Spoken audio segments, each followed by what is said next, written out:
জিন দিয়ে মানুষের চিকিৎসা করা সম্ভব কিনা। সম্প্রতি কুষ্টিয়ায় এক বোনকে দেখলাম, তিনি জিন দিয়ে মানুষের চিকিৎসা করেন। মানবদেহে হাজির সাপা জিন ভর করে কথিত কবিরাজ আঞ্জু খাতুনের শরীরে। যারা আসে তারাই বলে ভালো উপকার হয়েছে, ভালোই হয়েছে। এখন আমার প্রশ্ন হচ্ছে, জিন দিয়ে আসলে মানুষের চিকিৎসা করা সম্ভব কিনা। খুব ইম্পর্ট্যান্ট একটি বিষয়। সুলাইমান আলাইহিস সালাতু ওয়াস সালাম জিন দিয়ে কিন্তু মসজিদ নির্মাণ করেছিলেন, আপনারা জানেন, জিনের সহযোগিতা নিয়েছিলেন। মানুষ কখনো কখনো জিন দিয়ে ভালো কাজ যদি করতে চায়, জিনকে আনুগত্যে নিয়ে এসে, তাহলে এটা কিন্তু জায়েজ আছে। তবে হ্যাঁ, বদজিন যেগুলো আছে এগুলোকে আনুগত্য করে এগুলোকে কাছে নিয়ে এসে মানুষের খারাপি করা, এটা কোনোভাবে জায়েজ নেই।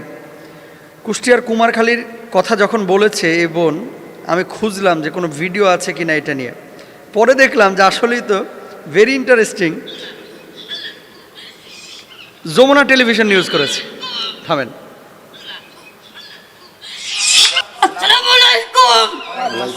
ওয়ালাইকুম আসসালাম। সারাদিন থাকে আর রাত্রিরে বাড়িতে আসে। মানে স্বীকার করে না, এক কথায় দুই কথায়। যখন ওই আমি সাংবাদিক পুলিশের কথা বলেছি, তখন হচ্ছে আচ্ছা, কালকে আমি বলি বোন বিষয়টা। উনি প্রশ্নটা করার পরে আমি খুঁজলাম যে আসলে কি হয়েছে ঘটনাটা। পরে দেখলাম যমুনা টেলিভিশন নিউজ করেছে। পরে বুঝলাম যে হ্যাঁ, এটার ভিত্তি আছে। জিন দিয়ে মানুষের তদবির করা, চিকিৎসা করা, এটা জায়েজ আছে। এটা শরীয়তে কোনো সমস্যা নাই, যদি ভালো জিন হয়। আনুগত্য নিয়ে এসে তার থেকে উপকার নেওয়া জায়েজ আছে। এই মহিলা যে কাজ করেছে, এই মহিলা আল্লাহু আল্লাহু জিকির করে মানুষজন দাঁড়ায় থাকে, আমার কাছে জিন এসেছে। সম্ভব, জিন নিয়ে আসা সম্ভব। যারা তদবির করে, চিকিৎসা করে, আপনারা জানেন। কিন্তু কিছু কিছু ফাউল কবিরাজ বাংলাদেশে আছে, যারা বিভিন্নভাবে উল্টাপাল্টা তথ্য দিয়ে পারিবারিক ঝামেলা বাঁধায়। মহিলা এসে, মানে আরেকজন মহিলা যিনি অসুস্থ, তার কাছে জিজ্ঞেস করেছে, আমার হাতটা দেখে বলেন তো যে আমার কি অবস্থা। হাত দেখে বলছে, তোর স্বামী তো দ্বিতীয় বিয়ে করছে, শহরে বউ নিয়ে থাকে, তোর স্বীকার করে নাই, আমার জিন বলেছে। এরপরে স্বামীর কাছে যাওয়ার পরে তো মারামারি, যে কবিরাজ বলছে, কবিরাজের কাছে নাকি জিনে এসে বলে গেছে শহরে বউ নিয়ে থাকে। এমন পর্যায়ে চলে গেছে, এটা থানা পুলিশ পর্যন্ত হয়ে গেছে। সাংবাদিকের ভয় দেখাইছে, তারপরে স্বীকার করেছে যে না, আমি বলি নাই। যেই কবিরাজগুলো এই ধরনের কোনো কথা বা অ্যাটিটিউড দেখাবে, দেখেন জিনের ঠেকা পড়ে নাই যে আপনার স্বামী কোথায় গিয়ে পরক্রিয়া করতেছে, কোথায় গিয়ে বিয়ে করছে, কোন হোটেলে গিয়ে কফি খাইতেছে, কোন হোটেলে চা খাইতেছে, সকালবেলায় পরোটা খাইছে না ডিম খাইছে, আলু ভাজি খাইছে না ডাল খাইছে। জিন আই সেইগুলো বলে যাবে, এগুলো জিনের ঠেকা পড়ে নাই। এখন বাংলাদেশের মানুষ কিছু কিছু জিনিস উল্টাপাল্টা একটু ভাব সব নিয়ে বলে ফেলায়, পরবর্তী সিচুয়েশনটা কি হবে এটা কিন্তু ফিকির করে না, চিন্তা করে না। এলাকা ভিত্তিক যে সমস্ত কবিরাজগুলো আছে, কবিরাজগুলো থেকে সাবধান। আল্লাহ রাসূল সাল্লাল্লাহু আলাইহি ওয়াসাল্লাম এই জন্য বলেছেন, আমার উম্মতের মধ্যে এক শ্রেণীর উম্মত আছে, যে উম্মতগুলোকে আল্লাহ রাব্বুল আলামিন বিনা হিসেবে আল্লাহ জান্নাতে দিবে। 70,000 উম্মত এরকম আছে, 70,000 উম্মত বিনা হিসেবে জান্নাতে দিবে আল্লাহ তাআলা। কারা এরা? লা ইয়াস্তারকুনা ওয়া লা ইয়াতাতায়্যারুনা ওয়া লা ইয়াতাওয়ুনা ওয়া আলা রাব্বিহিম ইয়াতাওয়াক্কালুন। এই যেই কবিরাজের কাছে যাচ্ছেন, ওই কবিরাজ পর্দা করে না। যেই কবিরাজের কাছে যাচ্ছেন, অনেক কবিরাজ নামাজ পড়ে না। যেই কবিরাজের কাছে গেছেন, ওই কবিরাজ অনেক সময় শরীর না পাক, ও তো কবিরাজি করতে পারবে না ভাই। ওর দিয়ে কোনো সম্ভব না এই সমস্ত কাজ করা। আর জিন হাজির করে জিনের থেকে উপকার নেওয়া, এটা অত সহজ বিষয় না। নামাজি হতে হবে, মুত্তাকি হতে হবে, পরেজগার হতে হবে, তারপরে এটা সম্ভব হতে পারে। তবে হ্যাঁ, সবাই যে জিন দিয়ে উপকার করে এই ধরনের কাজ হাসিল করতে পারবে, বিষয়টা এরকম না।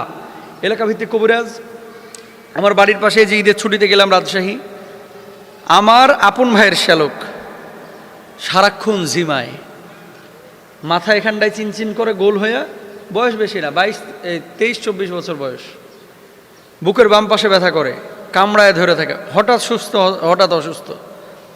তা আমাকে বলতেছে আপনি তদবির করে দেন। আমি তো তদবির করি না, চিকিৎসা করি না, কারণ আপনারা জানেন এই সমস্ত চিকিৎসাগুলোতে যে করে এর পরিবারেরও ক্ষতি করে। তো এই জন্য অনেকে নিজে নিরাপত্তা লাভ করে, নিরাপত্তা সহকারেই তারপরে এই কাজগুলো করে। তো ওখানকার স্থানীয় একজন ভাইয়ের কাছে নিয়ে গেলাম, যিনি একজন মসজিদের ইমাম খতিব। নিয়ে যাওয়ার পরে উনি দাঁড় করাইলেন, কিছু দোয়া পড়লেন, যে দোয়াগুলো আমি জানি কি পড়েছেন। দোয়া পড়ার পরে পেছনে একজনকে দাঁড় করাইলেন, যে তুমি দাঁড়াও, যদি দেখো যে সে পড়ে যাচ্ছে পেছন থেকে ধরে রাখবা, জেনে নেবা তার কাছে বদজিন আছে। তো যাই হোক, পরে দোয়া পড়লেন, দেখলাম ছেলেটা কাঁপি শুরু করে দিয়েছে, একেবারে কাঁপতেছে চরম আকারে। এ আমার ভাই শ্যালক আর কি। পরে পেছনে পড়লো না এবং বারবার জিজ্ঞেস করছে যে কোথা থেকে এসেছো, সে জবাব দিল না। একবার পাঠার গোস্ত খাইতে চায়, আর একবার মিষ্টি খাইতে চায়, তার অ্যাটিচিউডই অন্যরকম। এটা মানুষের অ্যাটিচিউড হতে পারে না। পরবর্তীতে জানা গেল অন্য জিন তথ্য দিয়েছে যে এই ছেলেটাকে একটা বোবা জিন এবং যার বয়স কম, এই ছেলেটাকে এই জিন এভাবে ধরেছে। তো এই বোবা জিন যে তাকে ধরেছে, এই বোবা জিন তার মূলত ক্ষতি করার চেষ্টা করেছে এবং তাকে অসুস্থ করার চেষ্টা চালিয়েছে, কিন্তু এই ছেলেটা রক্ষা করতে পারে নাই, ওটাকে কন্ট্রোল করতে পারে নাই বা নিরাপত্তা লাভ করতে পারে। নামাজ ঠিক মতো পড়ে না, পবিত্র অবস্থায় চলে না। পরবর্তীতে উনি অন্য জিন দিয়ে এই জিনটাকে সরালেন, এটা সম্ভব। এবং সুলাইমান আলাইহিস সাল্লাতু ওয়াস সালামের জামানাতে এমনটা হয়েছে। নবী সাল্লাল্লাহু আলাইহি ওয়াসাল্লামের কাছে জিনেরা বায়াতও হয়েছে, আল্লাহ নবীর পেছনে জিনেরা নামাজও আদায় করেছে। সুতরাং এটা সম্ভব, মানে মানুষ যদি উপকার নিতে চায় তাহলে সেটা সম্ভব। কিন্তু কোনো মানুষ যদি এর দিয়ে আরেকজন মানুষের ক্ষতি করতে চায়, এটা তার জন্য হারাম, এটা জায়েজ নাই। ও তাআওয়ানু আলাল বিররি ওয়াত তাকওয়া ওয়ালা তাআওয়ানু আলাল ইসমি ওয়াল উদওয়ান। তোমরা সৎ কাজের ব্যাপারে একে অপরকে সহযোগিতা করো, অসৎ কাজের ব্যাপারে কেউ কাউকে সহযোগিতা করো না। সুতরাং যদি আপনারা এই কাজটা করতে চান, বৈধভাবে, বৈধ ওয়েতে আপনারা করতে পারেন। অবৈধভাবে যদি কেউ এটা করে, এটা হারাম সম্পূর্ণরূপে। আপনাদের কাছে বলি, এই ধরনের কোনো প্রশ্ন থাকলে আমাদের কাছে পাঠাবেন লিখে, আমরা এই প্রশ্নগুলো পরবর্তী সময়ে ইনডোরে আলোচনা করে আপনাদেরকে সমাধান দেওয়ার চেষ্টা করব। আল্লাহ তৌফিক দান করুন।